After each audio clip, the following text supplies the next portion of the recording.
Litigation to make a living. It is a growing profession of sorts. Eyewitness News has been investigating lawsuits based on alleged violations of the ADA, the Americans with Disabilities Act. That law is meant to protect the disabled, but critics say the lawsuits filed by professional plaintiffs are more about greed than helping the disabled. Our David Ono joins us now with his exclusive investigation. David?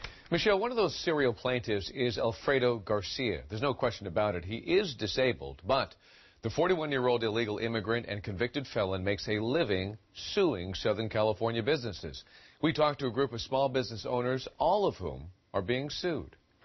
They're attacking us. It's gangster style. They asked for $8,000.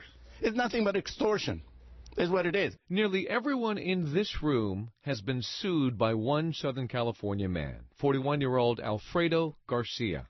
The mirror was about 2 inches too high. The toilet paper was too high. This is a big business for him.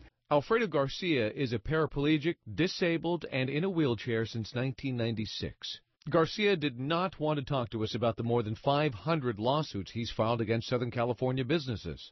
Garcia makes a living suing small businesses for allegedly violating the Americans with Disabilities Act and its California equivalent. That means Garcia's days are spent going from business to business, looking for violations like a bathroom mirror or a paper towel dispenser that's too high. The Americans with Disabilities Act is not a new law. Morse Murbon is Garcia's attorney. It's been 20 years since this law went into effect, and they've had ample opportunity to bring their premises into minimal compliance. So is Garcia a crusader for the rights of disabled people, or is he just out for a quick buck? It depends on who you ask. Everything revolves around money. Ramiro Arvizu and Jaime Martin del Campo own La Casita Mexicana in Bell. We knew right away it was a scam and was something like he just wanted to get some money. Garcia sued La Casita, saying its bathroom mirror was too high. And this is the mirror that caused pain and suffering to that individual.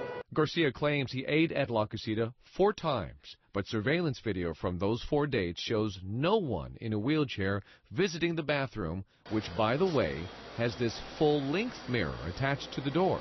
Garcia was shown this surveillance video, but he did not even recognize the restaurant as being La Casita. Garcia and his attorney quickly agreed to drop the case. Mr. Garcia targets small mom-and-pops type businesses. Paralegal Daniel Munoz helped defend the La Casita case and investigated Garcia's background. Mr. Garcia became disabled because he fell out of an avocado tree while intoxicated. Mr. Garcia has felonies, one for selling weapons, one for selling crack, one for vehicular burglary. And in this 2009 sworn deposition, Garcia admits to violating his probation by snorting cocaine and smoking pot.